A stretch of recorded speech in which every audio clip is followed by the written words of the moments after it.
Me gustaría saber así en primer lugar cuáles son las ideas previas que traéis al haber leído el cartel, al estar aquí en esta sala. ¿Habéis venido porque qué os llamó la atención? El desarrollo espiritual del niño. Desarrollo espiritual del niño. ¿Alguna idea previa? ¿Alguna cosa que digas? Encaminar a los niños para que ellos tengan el deseo voluntario de leer la Biblia o de hacer actividades para su desarrollo espiritual. Vale. A mí me llamó la atención la palabra reconstrucción. Quiere decir que pues, algo estamos haciendo mal, entonces tenemos que reconstruir, recrear eso, ¿no?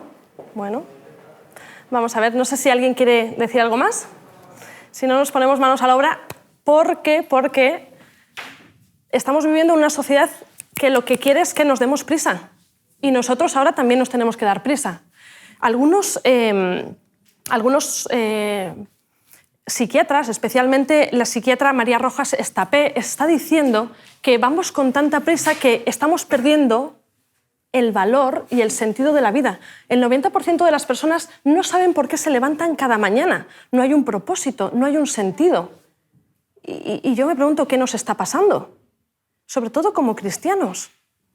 Esta mujer, esta psiquiatra, es cristiana también y el estudio también está hablando de personas que se supone que tienen un propósito. Entonces, es una propuesta, una pregunta muy interesante.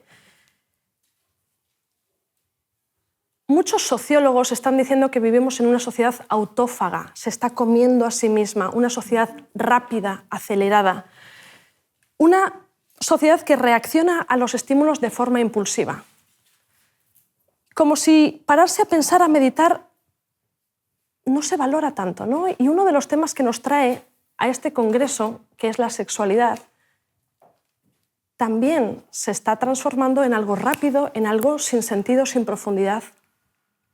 Entonces, imaginad que ahora comemos comida rápida, ahora leemos libros rápidos, series de capítulos cada vez más cortos, pero también hay yoga rápido, que eso ya es eso es increíble, ¿no? Todo se está revolucionando y no significa que sean cosas malas las que nos provoca, simplemente que no las hacemos con la pausa, el detenimiento y con la cabeza, con la pausa que necesitamos. Entonces, os voy a hacer una pregunta. No hace falta que contestéis. ¿Quién pone los audios de WhatsApp en 1,5 o en 2? ¿No? Porque no hay 3, exactamente. Se nos ha olvidado cómo ralentizar, se nos ha olvidado. Y en la etapa infantil, que es un poco donde me voy a enfocar más, ¿no? Etapa infantil, todo lo que se espera de los niños también es rápido. En una escuela infantil, si no hay producciones, si no hay fichas con dibujos, aunque sea un garabato, ¿qué ha hecho mi niño? ¿Qué ha hecho? ¿Cómo ha avanzado? Dime, ¿lo está haciendo bien? ¿Qué ha aprendido? Estamos no solo exigiendo nosotros que se haga, sino que el niño vaya en un desarrollo que no le corresponde. Vaya en un desarrollo acelerado, a 1,5 o a 2. Entonces, cuando nuestros niños reaccionan a estos efectos de la sociedad en la que vivimos, ¿cómo respondemos nosotros? Cuando nuestros niños también van rápido, también van acelerados, van sin cabeza, ¿no? Como pollos sin cabeza haciendo cosas, ¿cómo reaccionamos los adultos? Hay una tendencia doble y es reaccionar limitando y prohibiendo. Es rápido, ¿no?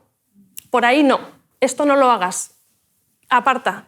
Posiblemente las instrucciones que nosotros estemos dando han sido reflexionadas, han sido estudiadas. No, te recomiendo que no salgas, no vayas por ese camino, te recomiendo que, por favor, tema de sexualidad, ¿vale? No es el tema que vamos a tocar aquí, pero algunos ejemplos voy a poner, que, bueno, pues trates de no tener relaciones con la primera persona que te encuentres, ¿no? Ese lo dejo a los expertos. Nosotros damos instrucciones concretas, aunque nuestras conclusiones hayan sido de años, hayan sido de golpes, hayan sido de experiencias, han sido de estudio. de relación con Dios. Entonces, esa es una de las tendencias que tenemos, reaccionar rápido a los efectos de sus reacciones rápidas. Es paradigmático, ¿no? Pero es así. El segundo punto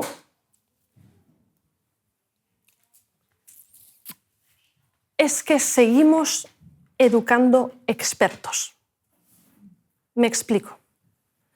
Reaccionamos limitando y reaccionamos diciendo una cita concreta, por ejemplo, el tema bíblico. Seguimos enseñando a nuestros niños a nivel espiritual, a nivel profundo. ¿Cómo? Estudio de la escuela sabática, memorización de versículos bíblicos. Seguimos educando expertos en una época en la que los niños pueden acceder a toda la información de forma muy rápida, muy fácil. Y lo que necesitan es comprender, lo que necesitan es interiorizar, vivir, experimentar. Porque en lo que se basa la espiritualidad, y no hablo de religiosidad, permitid que haga una aclaración en esto, religión o religiosidad, muy a grandes rasgos, es pertenecer a un grupo en el que tú compartes unas mismas doctrinas, unas mismas ideas. Entonces, tus doctrinas, tus ideas, tu cultura es religiosa. Pero la espiritualidad es relación. Y la relación es con Dios. Entonces, si educamos expertos, ¿estamos educando en relación? El enfoque de la relación requiere tranquilidad, requiere pausa, requiere reflexión y comprensión. Comprensión de que yo he estado, en mi caso, 35 años en desarrollo en mi relación con Dios, en mi espiritualidad. Yo no le puedo pedir a un niño o a un adolescente que están en unas etapas cognitivas a veces terribles, que tenga la misma, suponiendo que yo tenga madurez, en la misma madurez o en la misma pausa o en la misma relación que tengo yo. Ellos tienen que vivir su propia experiencia espiritual.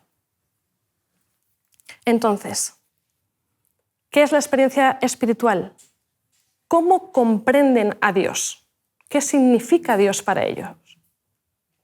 Es cómo lo traducen, me refiero, cómo lo comprenden y cómo lo traducen en su vida. Cómo lo experimentan, qué sensaciones tienen, qué emociones tienen y, evidentemente, cómo lo transmiten.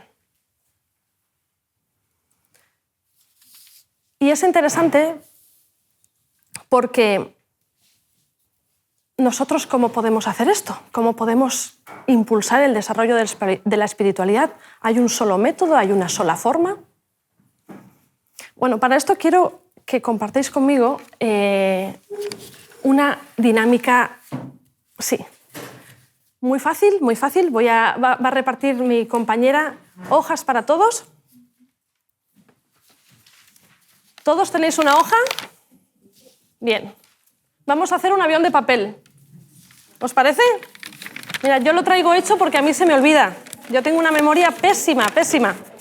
Así que os voy a dar instrucciones de cómo hacer el avión de papel, ¿de acuerdo? No. Que veo yo aquí gente que tiene mucha iniciativa, gente emprendedora, pero lo siento, vais a seguir instrucciones. Cogemos el papel y lo doblamos por la mitad. ¿Sí? Una vez doblado por la mitad, lo volvemos a abrir y doblamos estas esquinas piquitos para adentro. Doblamos 2. Una vez doblado, vamos a volver a doblar que coincida los bordes hacia el interior, de nuevo, que coincidan los bordes con la mitad del papel. Epa. Más aerodinámico. ¿Sí? ¿Se ven? Y el otro lado exactamente igual. Ahora lo doblamos hacia el interior, para que quede algo similar a esto. No sé si en todos los casos, pero algo similar. ¿Sí? Y ahora, para hacerlo un poquito aerodinámico, porque todos los aviones tienen alas, doblamos así las esquinitas hacia afuera. ¿De acuerdo? Estas esquinas las doblamos hacia afuera. Muy bien. Por ahí veo que está resultando. Y ya por último, para darle un poquito de aerodinámica, vamos a cortar aquí, abajo, en la parte de abajo, vamos a cortar 2 trocitos para poder meterlo hacia arriba. No sé si se ve. Y ahora, si os parece, vamos a comprobar si vuelan. ¿Sí? No es la prueba de fuego, simplemente vamos a comprobar que nuestros aviones vuelen. ¿Estamos preparados? ¿Sí? 1, 2 y 3. Bueno.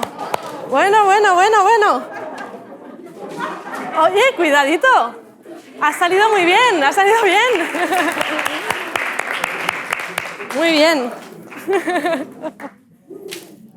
Estoy impresionada con la calidad de aviones que habéis hecho. Ahora me pregunto una cosa. ¿Han salido todos los aviones iguales? ¿Teníais todos las mismas bases?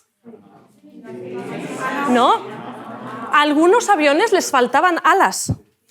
Algunos aviones estaban arrugados. Algunos aviones están todos volando perfectamente. Tenían más aerodinámica de lo normal. Pero esto es lo que pasa con el ser humano. Cualquier enseñanza que le demos al ser humano no es la misma porque tenemos diferentes bases. Os voy a poner un ejemplo. Un niño que ha crecido en un ambiente conflictivo va a ser impulsivo. Y me diréis, ¿en todos los casos? Sí. ¿Qué sucede? Que con su desarrollo, si se encuentra después en ambientes tranquilos, tiene relaciones sanas, tiene un apego seguro, después puede ir disminuyendo esa impulsividad, pero sí o sí va a ser impulsivo. ¿Qué sucede? Que ahora si yo a ese niño le enseño acerca de controlarse, de sexualidad, va a tener otra variable, otro fondo, otro peso, que para un niño que ha crecido en un ambiente estable, seguro. ¿Entendéis esto? Todos los que estamos aquí tenemos diferencias a nivel físico, a nivel cognitivo, a nivel educacional. Entonces, cualquier metodología que se utilice tiene que estar personalizada. Y personalizada no me refiero que haga diferentes tipos de clase, ¿no? Individualizada, para ti una vitia, para ti otra. No, significa que lo que yo haga tiene que llegar a todos. Porque los resultados y el desarrollo van a ser de cada individuo. Yo no puedo forzar a que ese niño se desarrolle como yo quiera. Yo no puedo forzar a que ese niño diga lo que yo quiero oír. Yo no puedo forzar a ese niño, pues oye, cuando sea adulto haga la carrera que yo quiero. ¿Cuántas carreras frustradas han salido de niños que abogado, llega a la universidad, empieza porque es la fuerza que han tenido de educativa de los padres, el deseo de los padres, y llega al segundo año y dice, es que no es lo mío, es que no puedo. O incluso la termina y ¿qué sucede? No va conmigo, vive frustrado porque no ha vivido su propia, no ha tenido conexión con su propia voluntad, con su propia intimidad. Y en la relación espiritual es la misma. Si queremos comprobar que lo que estamos construyendo se sostiene por sí solo, nos tenemos que apartar. ¿Se entiende esto? Sí, pero una pregunta. ¿Puedo preguntar? Sí, claro. En ese caso. Por ejemplo, sabemos que todos los niños no quieren nada. ¿Sabes? ¿No quieren? Hacer esfuerzo de estudio, de todo. Y les obligamos, porque sabemos que hay que estudiar algunas cosas. Y por ejemplo, con la escuela sí no hay problema mucho porque ya están en la escuela y algo van a coger. Pero cuando es cosas sobre música, por ejemplo, mamá, yo quiero tocar guitarra, yo me puse con profesor, pero después he entendido que hay que hacer esfuerzo, repetir, muchas veces no quiere. Entonces puede decir, no es mío. ¿Y qué hacer en ese caso? Vale. Para no haya problemas como... Vale, mirad, sin duda cualquiera que queréis hacer preguntas, las podéis hacer, pero a mí me gustaría responderlas, si acaso, después individualmente, a no ser que después habrá un momento de preguntas si podemos hacerlas generales, ¿vale? De todas formas, bueno, prefiero hacerlo de forma individual, si no te importa, porque requiere mucho y no es un caso concreto el que se trata de solucionar, ¿no? Quiero hablar un poco en general y después nos enfocamos. Bien. Volviendo un poquito a lo que hemos aprendido con la dinámica. Con las mismas instrucciones no salen los mismos resultados, ¿no? Eso es un poco la enseñanza general que hemos visto. Si no os diese una instrucción, si yo, por ejemplo, os mando a hacer un avión de papel y no os doy una instrucción, ¿qué sucedería? ¿Qué creéis que sucedería? En el mejor de los casos. ¿Qué creéis que sucedería? No saldría bien. ¿No saldría bien? Unos tendrían avión y otros no. Unos tendrían y otros no. ¿Buscarían en fuentes diversas? Por ejemplo, no sabemos qué fuentes, pero saldría algo. ¿Sí? Es como cuando nosotros queremos plantar un huerto, si plantamos tomates, ¿qué salen? Si plantamos pimientos, ¿qué salen?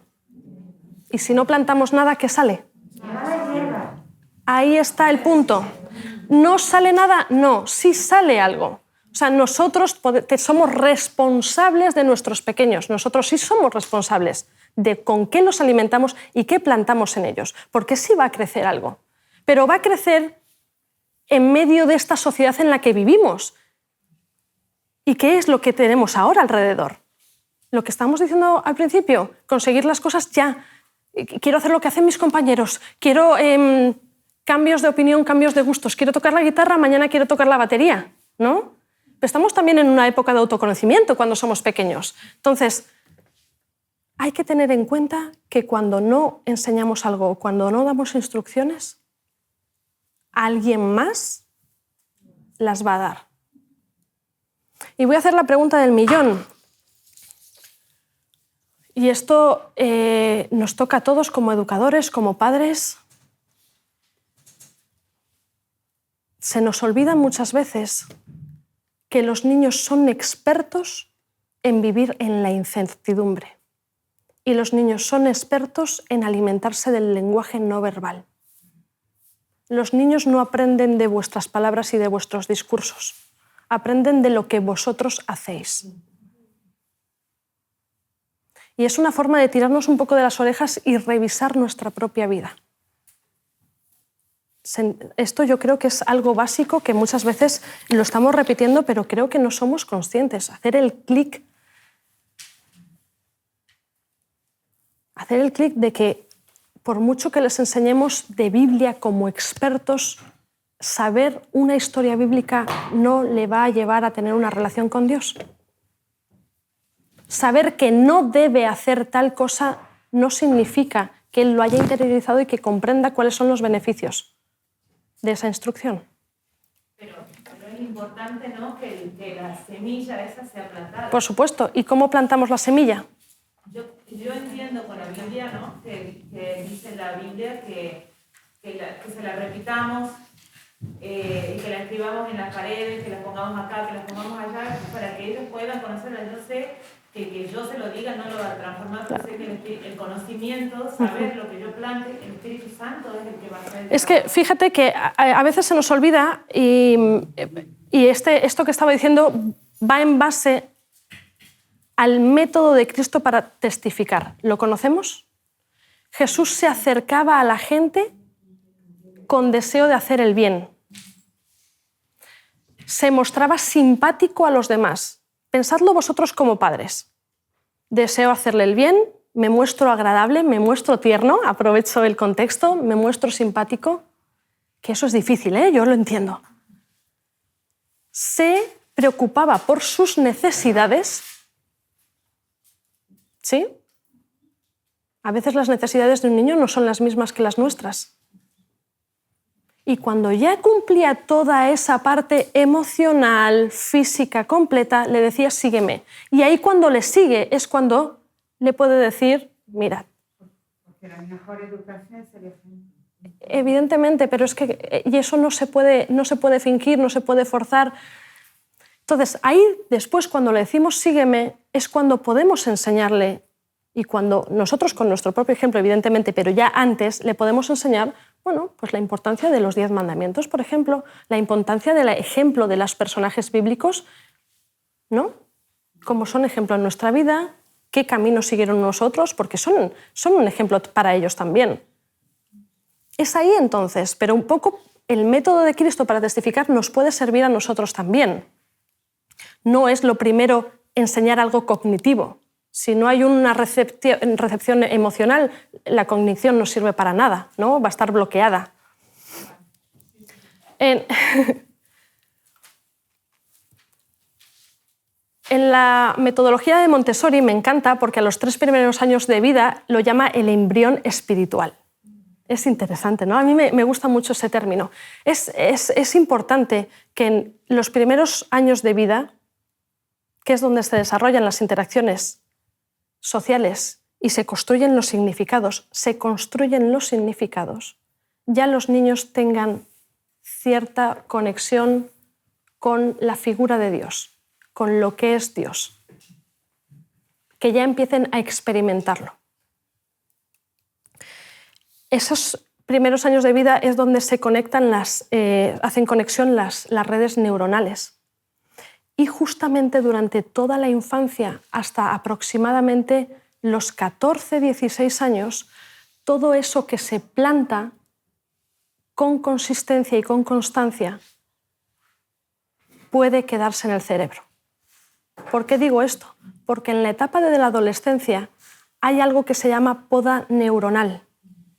Y todo lo que no se ha hecho con constancia, ¿no? De forma rutinaria, desaparece del cerebro de nuestros adolescentes. Es interesante porque muchas veces es, pero te he dicho esto, ¿cómo no te acuerdas? Si llevo toda la vida diciéndote lo mismo, ¿cómo puede ser que ahora no? Bueno, porque los procesos cognitivos son así. Y es importante que sepamos cómo funciona el cerebro de nuestros más pequeños, porque a veces les exigimos cosas que no son capaces de dar. A veces no son capaces de, pues, recordar ciertas cosas pasadas, ¿no? Entonces lo tenemos que ir insistiendo hasta que lleguen a una edad relativamente adulta o una madurez en la adolescencia. Tener la capacidad de desarrollar un pensamiento propio crítico, reconocer los problemas, cuestionarse y asumir una posición frente a los problemas para encontrar posibles soluciones. ¿Cómo podemos permitir que tengan esa capacidad de ese desarrollo? Porque de forma natural lo tienen, pero muchas veces nosotros somos los que limitamos. ¿Cómo podemos permitir que esos niños tengan la capacidad de desarrollar un pensamiento crítico? Un pensamiento propio. Pues no dándole todas las respuestas. Porque yo tengo una visión concreta, yo tengo una visión limitada, y yo no quiero que ellos reproduzcan mi visión o que ellos reproduzcan la visión de otro. Yo quiero que ellos tengan la suya propia, su propia experiencia. Yo no le puedo decir qué experiencia tiene que vivir con Dios. Él tiene que vivir la suya. Entonces, necesitamos que las preguntas que se hacen los niños, revertirlas para que ellos traten de responderlas.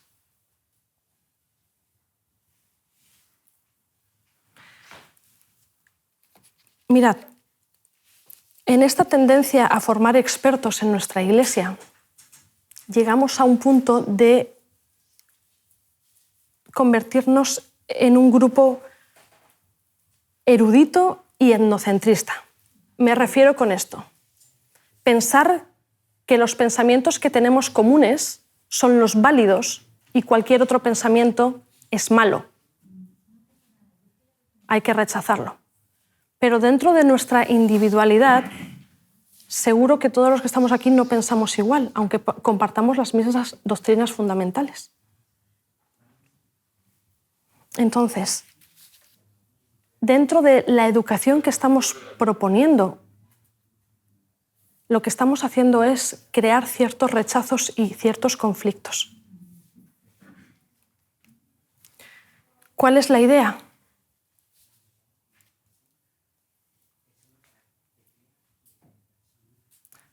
¿Cuál creéis que es la idea?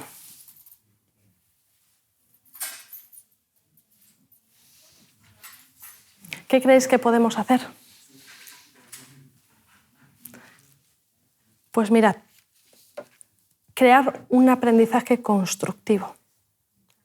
Constructivo me refiero a construirlo entre todos en comunidad.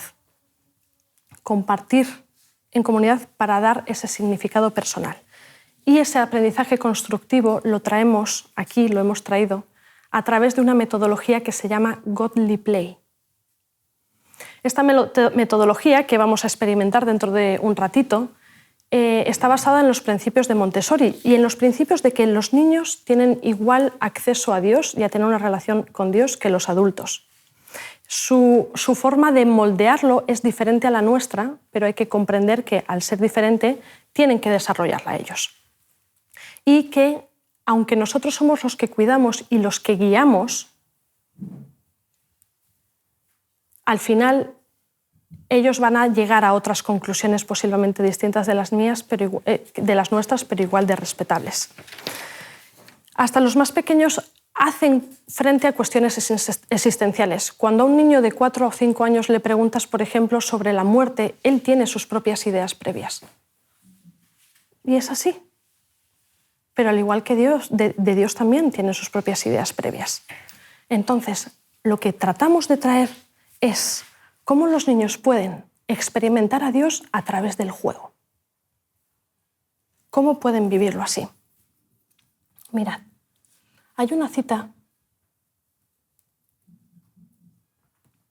que dice que este enfoque es un enfoque innovador respecto a la educación religiosa porque no busca tanto contar historias con el fin de conocerlas, de saber los detalles, de saber los nombres, sino con el fin de tener una práctica espiritual, de tener un significado, de identificarse con la historia.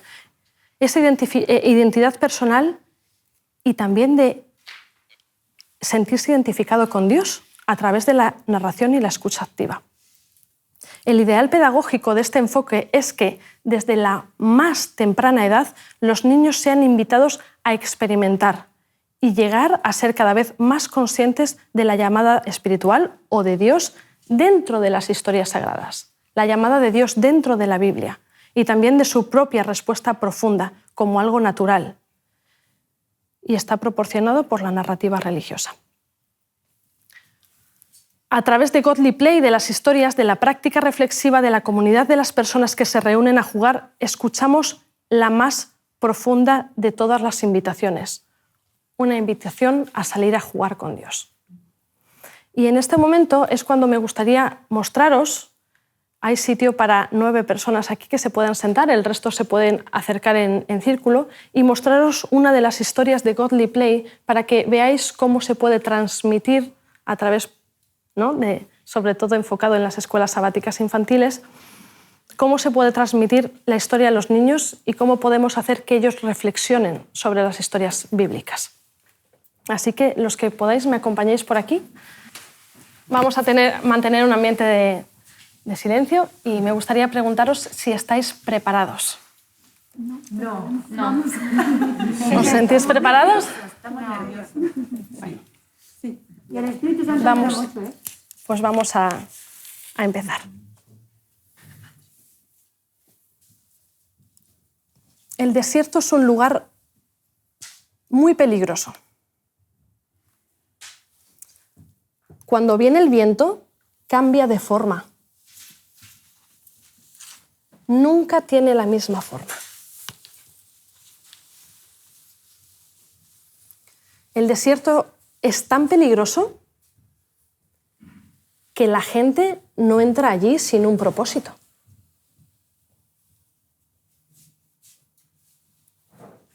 Por el día hace muchísimo calor. La gente se abriga, se tapa para no quemarse con el sol. y por la noche hace tanto frío que tienen que ir cubiertos completamente. ¿Y sabéis algo más? En el desierto no hay comida, no hay agua.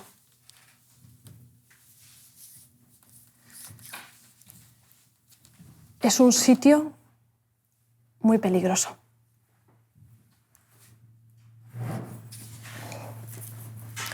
Aquí está la ciudad de Jerusalén. Estos son sus muros. Y dentro está el templo de Dios.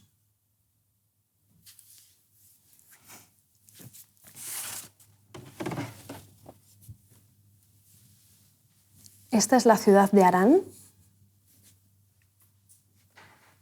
y la ciudad de Babilonia. ¿Sabéis? Pasaban 2 ríos muy grandes cerca de estas 2 ciudades. El pueblo de Dios estaba en la ciudad de Jerusalén. Y en esta ciudad todos estaban muy tranquilos. Aquí es donde ellos oraban a Dios, trabajaban, compartían. Hasta aquí un día aparecieron los asirios y llegó una época terrible. Mataron a la gente, destruyeron el lugar. Pero los asirios se fueron.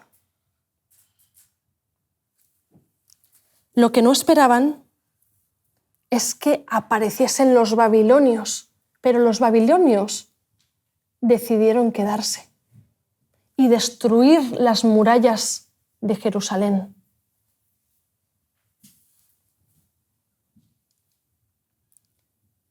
Los babilonios no se fueron, más aún, cogieron al pueblo de Dios, algunos de ellos, y los llevaron como esclavos.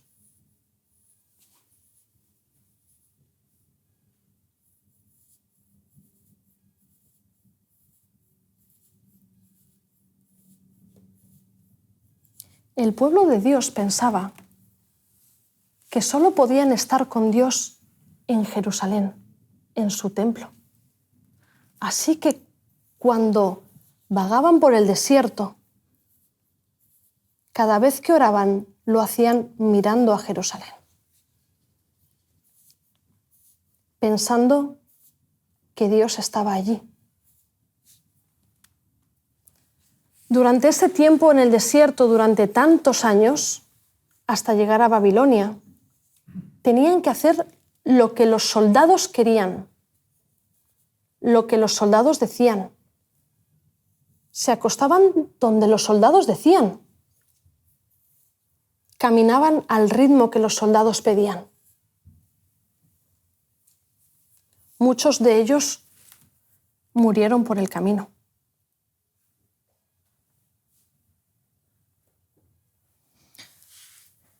En el exilio no podían volver a casa. Ahora eran esclavos.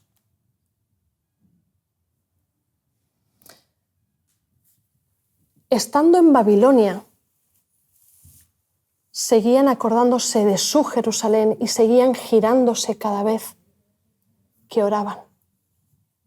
Pero pasó el tiempo y el rey de Babilonia les permitió trabajar aquí, les permitió hacer sus familias y poco a poco fueron comprendiendo que Dios también estaba aquí.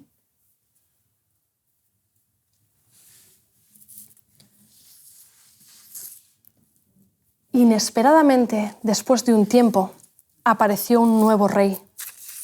Fueron conquistados de nuevo por el rey de Persia. Y el rey de Persia les permitió volver a casa. Y algunos de ellos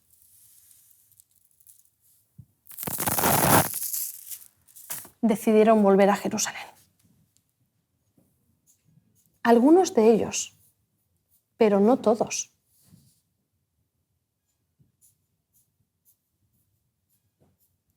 Algunos ya habían puesto sus raíces en Babilonia. ¿Y sabéis qué pasó?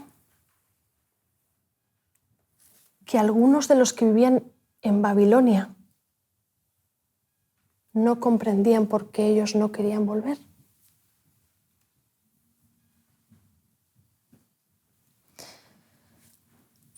Pero los que vivían aquí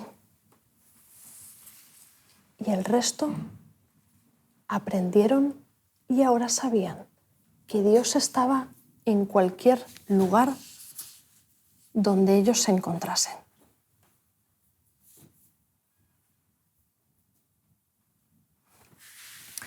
Y yo me pregunto, ¿en qué parte de la historia os encontráis vosotros?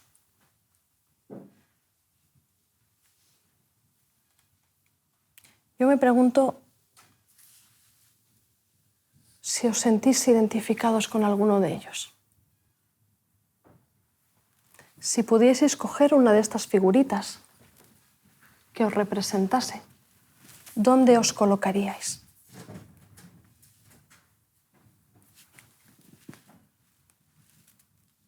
¿En la presencia de Dios? ¿En el exilio, en el desierto?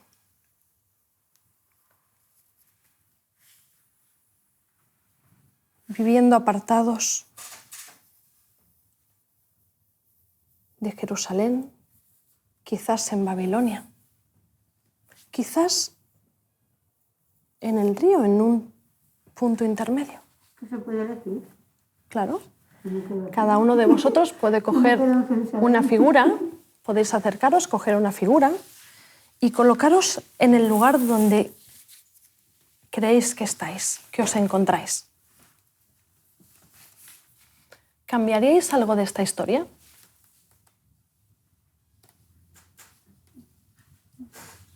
Que hubiera un oasis por ahí, con comida y agua.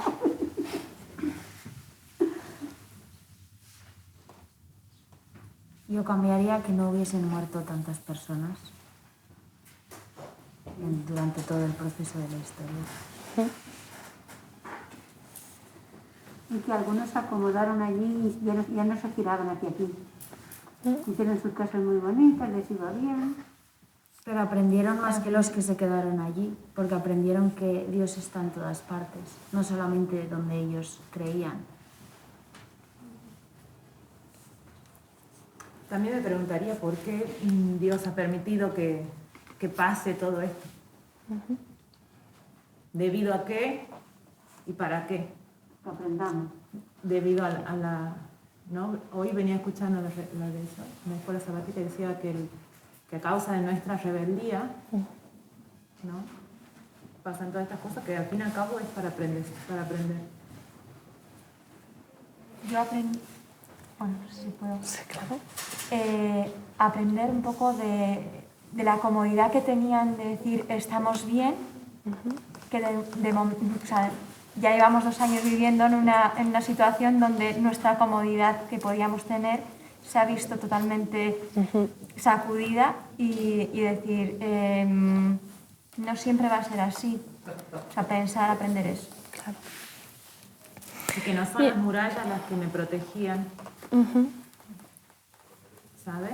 Que es Dios el que me protege en Babilonia, en el río, en Jerusalén, o donde sea que esté. En el camino. En el camino. Pensando. Y que El puede camino seguir, tampoco es negativo, ¿no? y que puede seguir siendo un ejemplo allá donde esté, porque ellos estaban aquí y aunque luego aprendieron que no era necesario mirar hacia Jerusalén, pero siguieron adorando a Dios desde donde estaban. Entonces todo el entorno que les rodeaba podía beneficiarse de eso.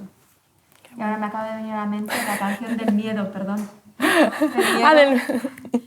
El miedo es algo bueno y lo fundamental es saber cómo afrontar el miedo, la actitud que tienes hacia el miedo. porque cada uno tenía miedo en todos los problemas, en todos los sitios que estaban, menos ahí que estaban seguros, pero luego se vieron atacados. Y tengo una última pregunta, y la hago también a los que han podido observar desde fuera. ¿Cómo creéis que niños de 2 años, de 3 años, de 4 años en adelante pueden sentirse frente a una historia así? No esta historia concretamente, sino este ambiente. ¿Cómo creéis que ellos pueden responder? Mientras explicabas me ha encantado y estaba pensando, es que mi clase me encantaría hacerlo. Yo pienso lo Pero mismo no sé también. cómo podría hacerlo porque tengo muchos niños muy inquietos y no me dejarían hablar, se levantarían, se tirarían en la arena, la cogerían, romperían, los jugarían. Vale. Mira, si me permitís, voy a volver a ponerme allá y nos colocamos todos. Mirad, es interesante una cosa que suele pasar casi siempre. Cuando hago esta última pregunta de cómo creeríais que reaccionarían los niños, estoy hablando desde niños de a partir de 2 años, pensáis en el comportamiento, no pensáis en su reflexión, en la profundidad a la que pueden alcanzar, en sus respuestas estando sentados.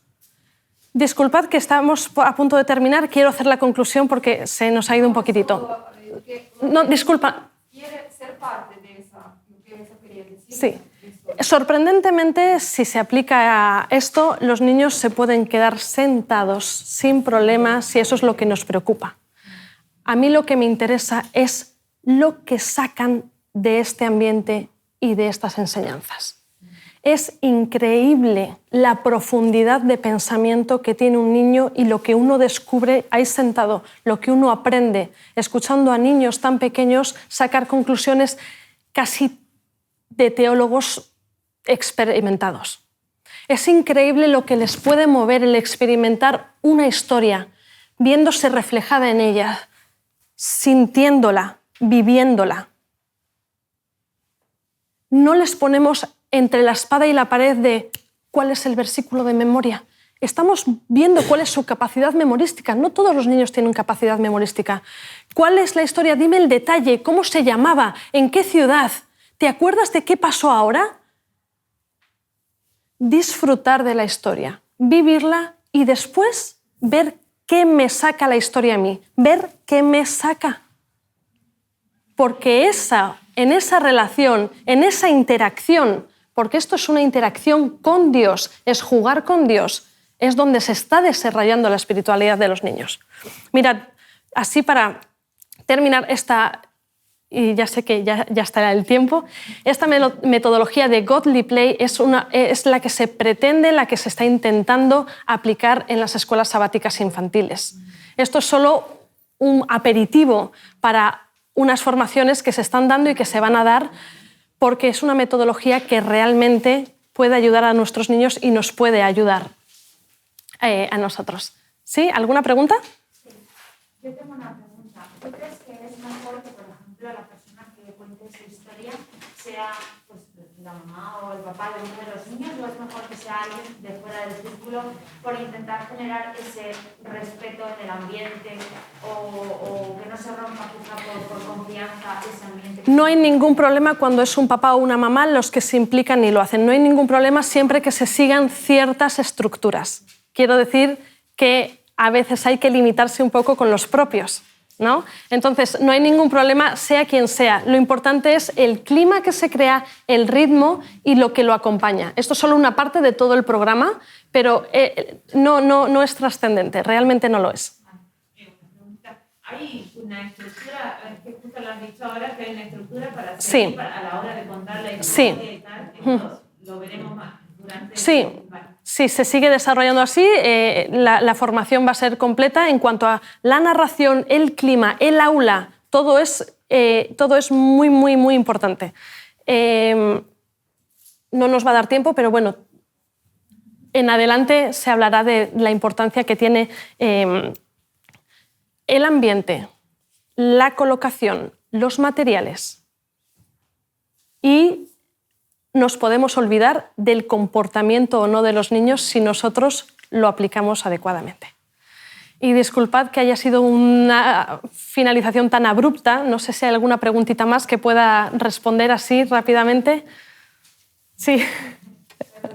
¿Y Godly Play tiene ya ese material o es un material libre que podemos nosotros...? Godly Play tiene el material también se consigue, es un material muy tipo Montessori, no sé si lo conocéis, pero aquí quiero comentar que desde el colegio, desde el taller de cerámica se están preparando materiales y ahí, bueno, eso está en proyecto porque los materiales sí son muy específicos.